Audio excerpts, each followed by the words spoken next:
Hello everybody and welcome back to Butterfly's Intuitive Tarot course.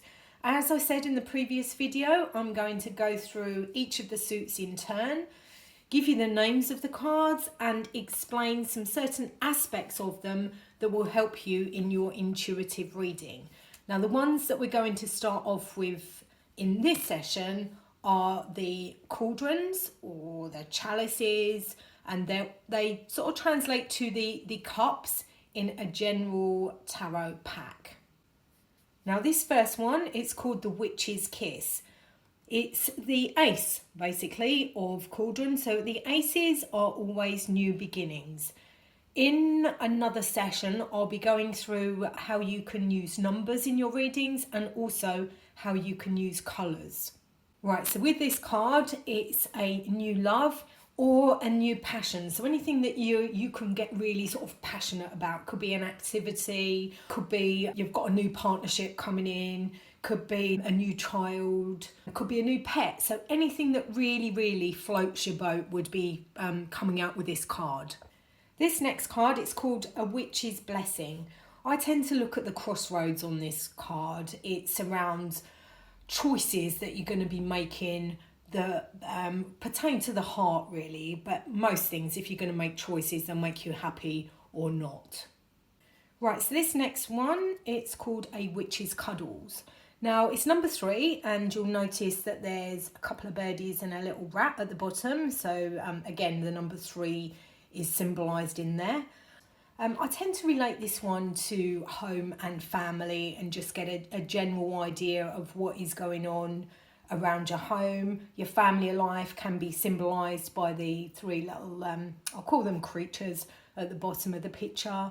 And there's also a book in there. So it's something to do with sort of studying or communication as well. And you can go into the colours, but I will go into the colours in another video for you. Card number 4 is called A Lunch at the Witch's Home.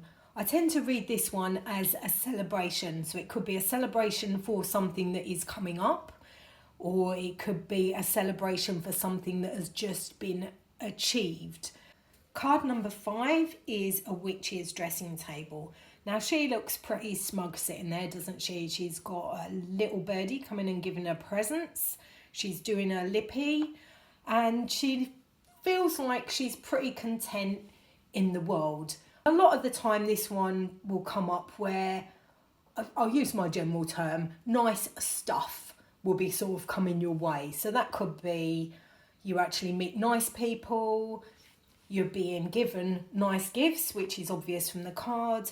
And it's just things that tend to restore your faith in human nature and make you feel good. This is card number 6 and it is the Searching Witch. So you have a picture there of the witch having a look in her backpack. And ladies, very ironic, but you'll know if you're ever trying to find anything in your bag, you never can. And it is quite frustrating, or it can be. This card will also represent people either moving away physically and moving away sort of mentally, or just packing because you just may be going somewhere. But there are some sort of upsets and things that generally come with this card because of the cauldron and its spilled contents. So card number 7, it is A Witch's Pledge of Love. Now you can see that the little, I'll call it a mythological creature, and I do struggle saying that word, and the witch, they are entwined with a snake. So it's obviously very similar to us giving rings. So this is an engagement card. It can also mean that you're going to be replacing one sort of happiness with something else, depending on how you read the snake or whether you look at the witches at the back with their cauldrons who seem quite happy. So this is a general card. Again, look at the picture. What is the first thing that jumps out of you there? And then have a look at what does that feel like to me? Does it feel nice? Does it feel a bit unsettling? And where is my mind being taken? Because you might have a little image that just touches your mind and you think, oh, that's interesting. I don't normally get that with this card. And this is the way it works. Okay, so card number 8 is the Witch's Initiation. I like this card because I think it symbolises a change in happiness, and it's just ramping it up a bit more so that nice things start coming in for you. We've got the young girl there. She's paying the witch for a spell, and the witch is pretty good at what she does. So she whizzes up a nice little happiness spell, and the girl goes away happy. And you can see it's a gradual build up of the happiness because the sun through the cave entrance is coming up, so it is the start of something good. Number 9 is the witch on horseback. This one to me signifies ups and downs in happiness. Things sort of 1 minute okay, and then the next minute they might not be okay.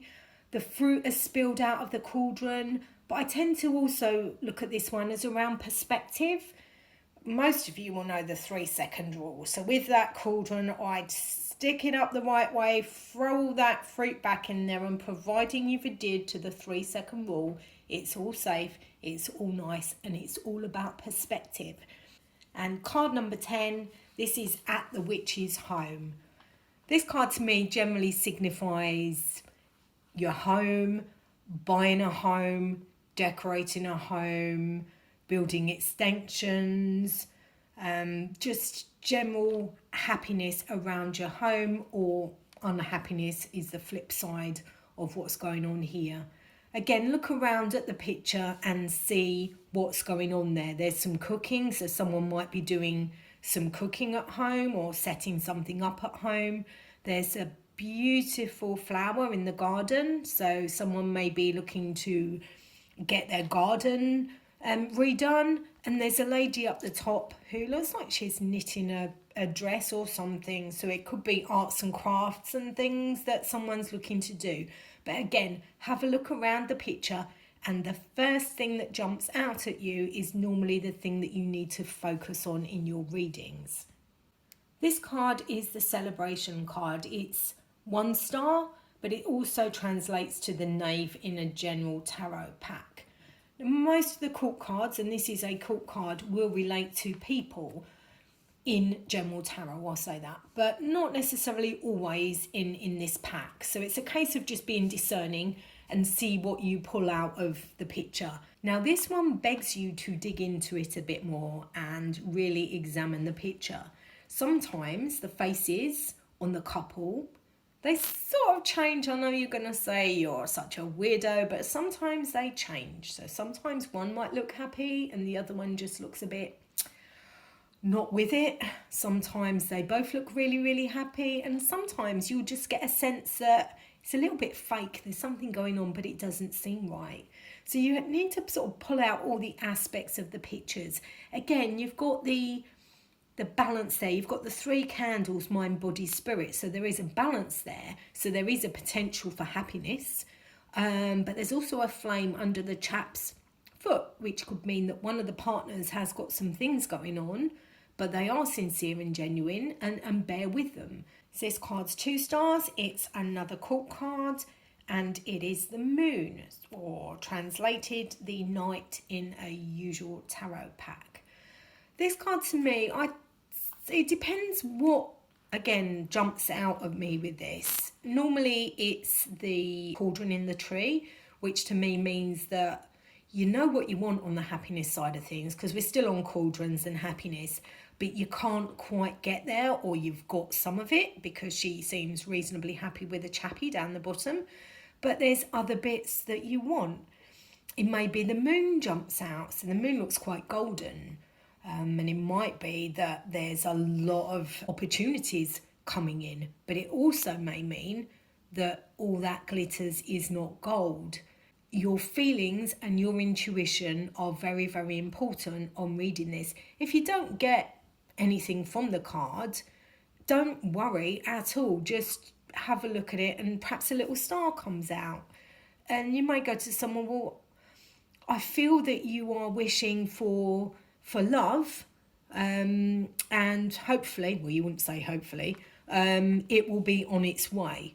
But again, you have to read this. You can't just read this card in isolation unless you're just doing a 1 card reading. Other cards that you lay will support this card. This card is the Goddess. It's 3 stars and it translates to the Queen in normal tarot. It can also relate to a young woman. Now you can see this lady, whether you're relating it to the person you are reading it for or someone else. She has her cauldron and it is full to the brim of fruit. And she looks really, really happy to be sharing it. And the colours of the card are really pretty. There's blues, there's golds. It makes me feel quite nice about it. And then you've got the little animals at the bottom and they're all like, oh, gimme, gimme, gimme.